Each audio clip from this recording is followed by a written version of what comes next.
Bienvenidos al podcast del Club del Inversor, el podcast donde hablamos de negocios, finanzas, emprendimientos y aprendemos juntos a recorrer el camino de la inversión. Bienvenidos a un nuevo episodio del podcast del Club del Inversor. Hoy tenemos un invitado de lujo. Personalmente yo soy muy hincha del club, así que para mí es un placer poder tener en este podcast de inversiones y de negocios a una persona que también ha circulado y ha estado en distintos ámbitos. Hoy tenemos a Flavio Perchman, que hoy es vicepresidente de Nacional, pero bueno, en el camino de Flavio, quizás para los que no conocen, te comento, Flavio, este podcast quizás no lo escucha tanta gente que sabe mucho de deporte, sino más la gente que le gusta el mundo de los negocios. Y el camino de Flavio incluye mucho el negocio propio, cosas que salieron bien, apuestas que quizás no salieron tan bien, reinventarse constantemente, así que me gustaría que empecemos por ahí, Flavio. Muchísimas gracias por estar acá en el podcast del club. Si tuvieras que contarle a alguien tu historia, ¿por dónde empezás? ¿Dónde dirías que todo comenzó o quién es Flavio Perchman? Lo que pasa, y bueno, pues alguien bastante inquieto que siempre tuvo claro de que no iba a laburar 8 horas fijas en un lugar. Empecé la carrera de Ciencias Económicas y en segundo año tomé la decisión de abrirme. No era lo mío, no iba a ser lo mío. Y bueno, ahí yo creo que hay un punto de inflexión porque ser estudiante siempre te da como una especie de carné de libre acceso. Porque cuando te preguntan a los 20, 21 años, ¿qué haces? Estudiar, ya estás como aprobado. Pero yo no quise recomer ese fácil camino y dije, esto no es lo mío.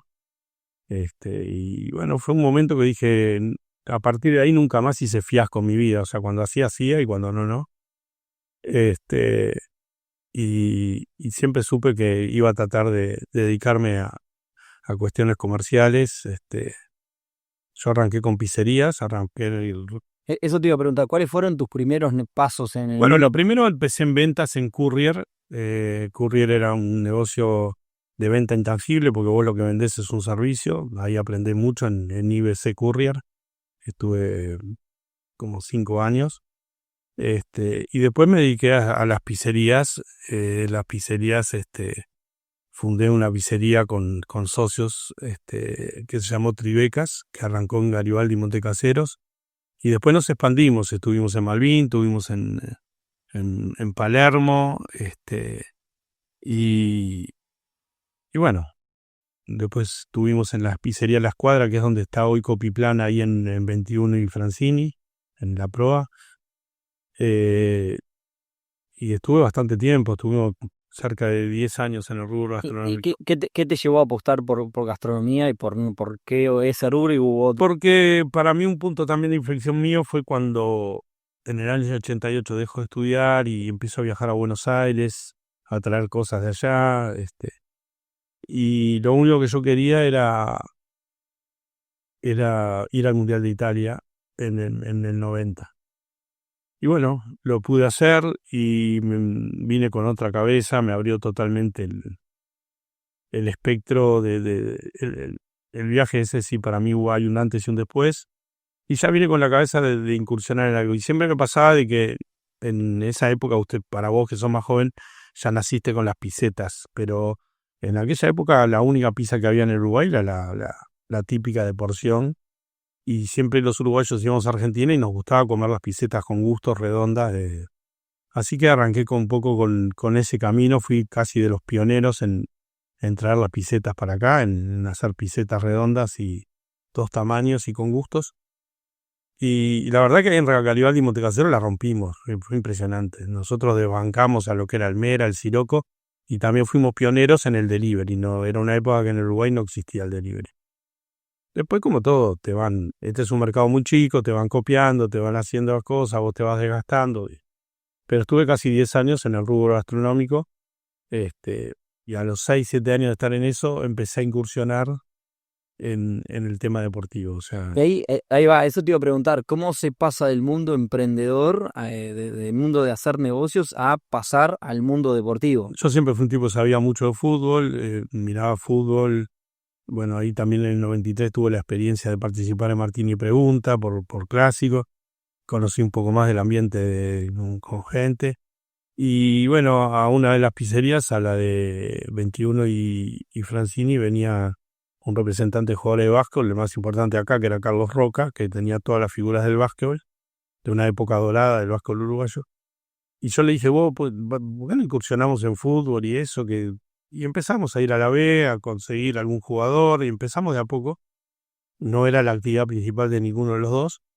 Y ahí empecé a hacer mi carrera en el fútbol. Así estuve 3 años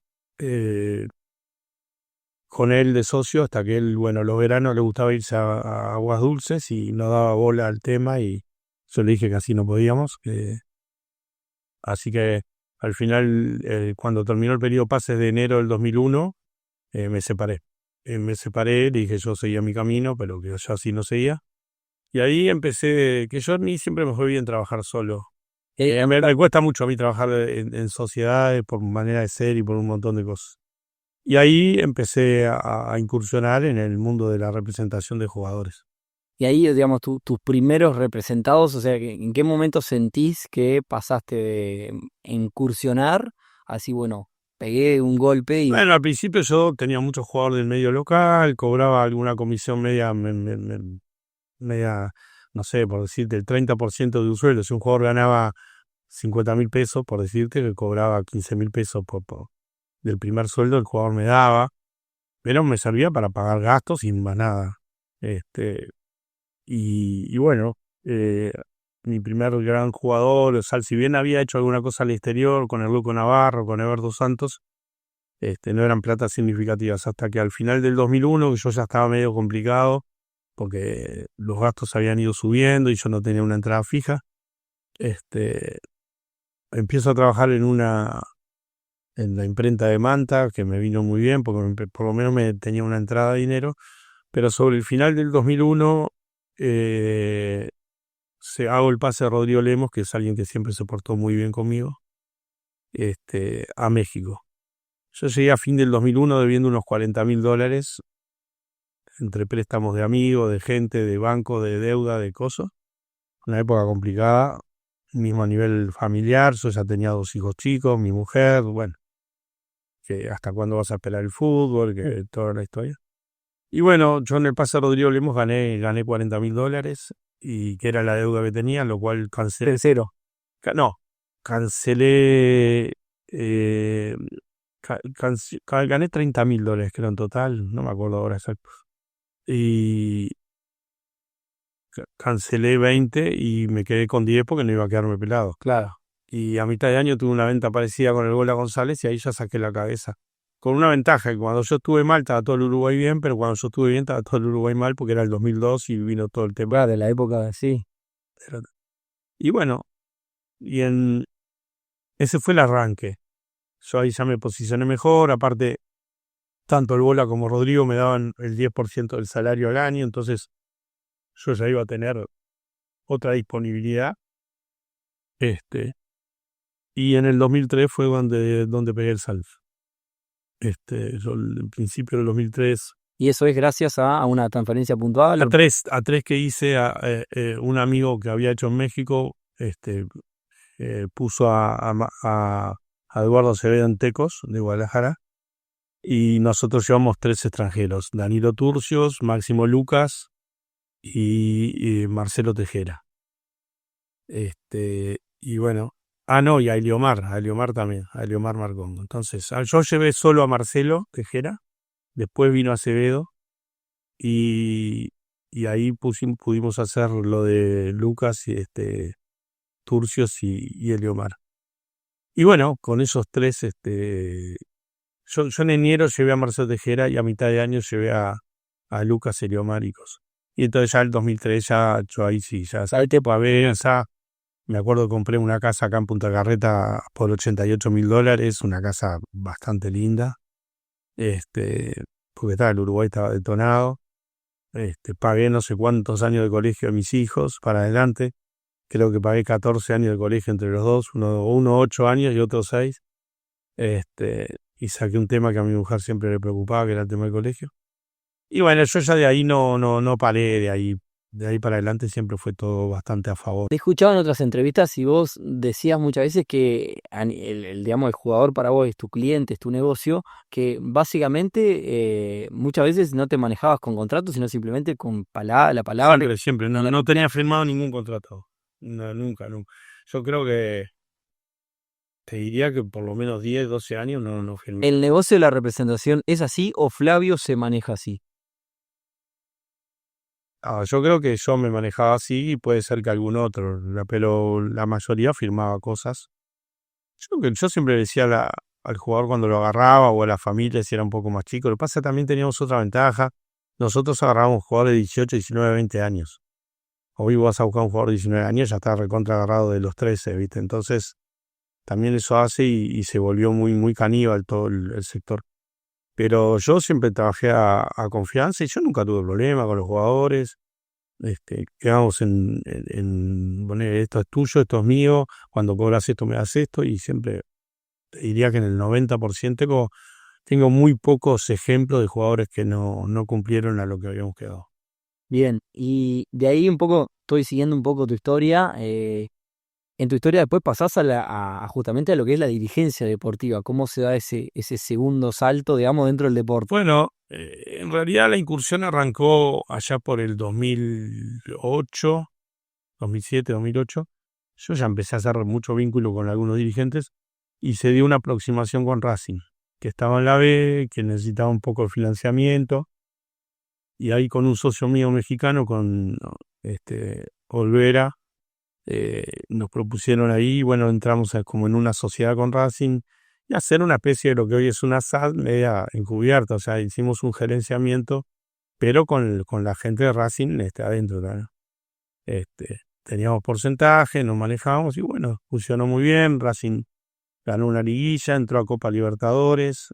O sea, primero subió a la A, después hicimos un gran año en la A y tuvimos la chance de ir a grupo de Copa Libertadores. O sea que para Racing fue todo un acontecimiento. Ahí un poco, quizá la gente que nos escucha se pregunta qué tiene que ver un representante de fútbol con el mundo de los negocios. Bueno, mucho. Y hay una de las preguntas que te hago que ya tiene que ver más con lo que trata este podcast, es ¿cuál es lo distinto de gestionar una empresa, que vos arrancaste hablando de las pizzerías, que trabajaste más, a un club deportivo, como puede ser Aguada y demás? No, hay pautas que se trasladan perfectamente. O sea, yo te digo hoy que estoy en Nacional. Nacional es una empresa. Digo, sin fin de lucro, con fines deportivos, con una hinchada enorme atrás, pero no deja de ser una empresa. Con empleados, con situaciones que se asemejan mucho a las que pasan en cualquier tipo de empresa. Bien. Así que hiciste esta primera microexperiencia, digamos, de gerencia de Racing. Después, Que duró unos 3 años, 4 años. Y después en el 2012 se da la chance de ir a Aguada. Ya yo dije, no, ni loco. Y después un día, viste, esas cosas me desperté, que ¿por qué no? Aguada venía de 36 años sin ganar.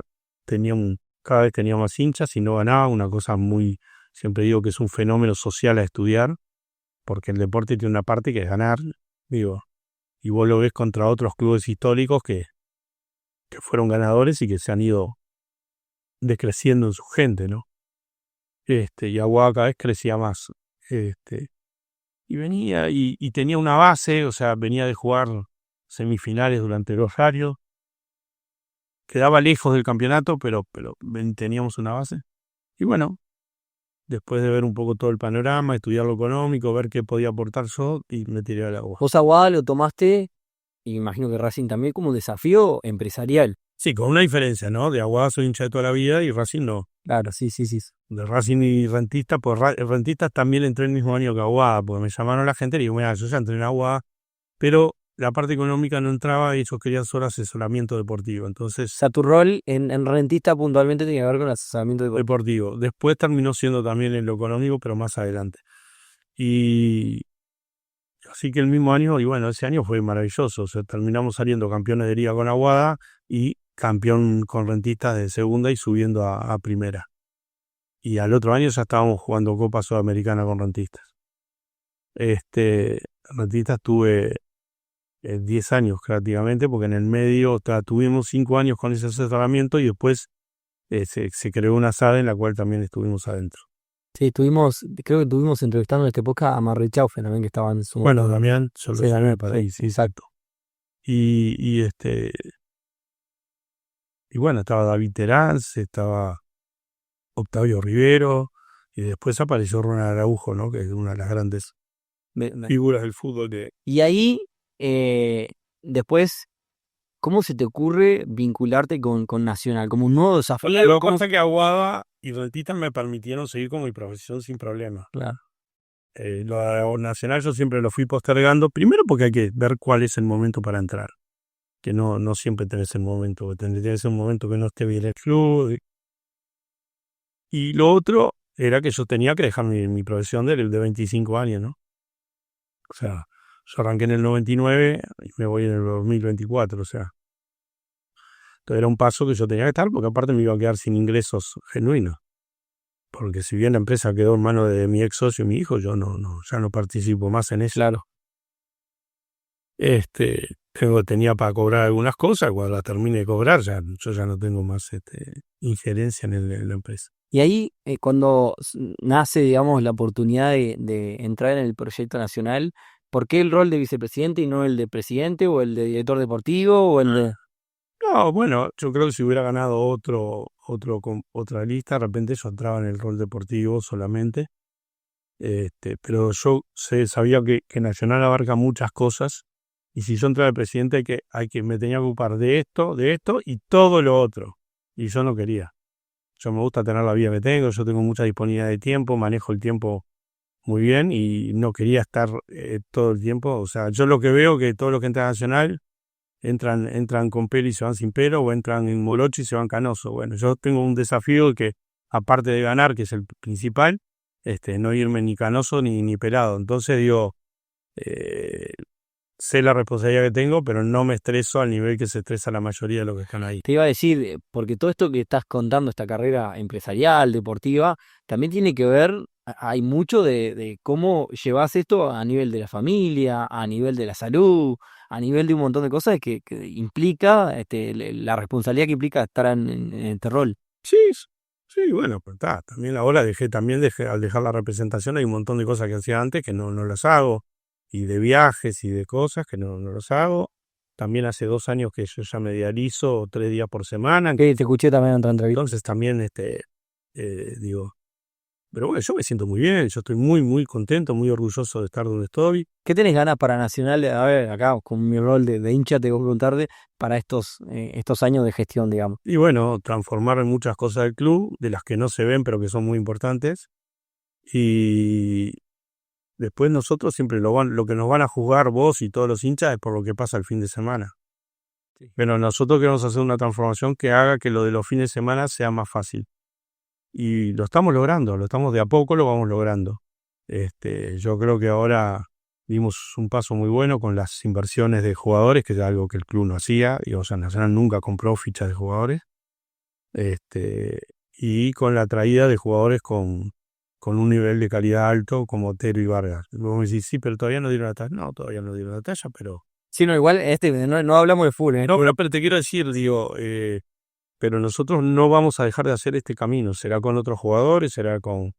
yo tengo mucha fe todavía que esto cambie de acá a fin de año, porque el fútbol todo cambia en 2 minutos, para favor y en contra.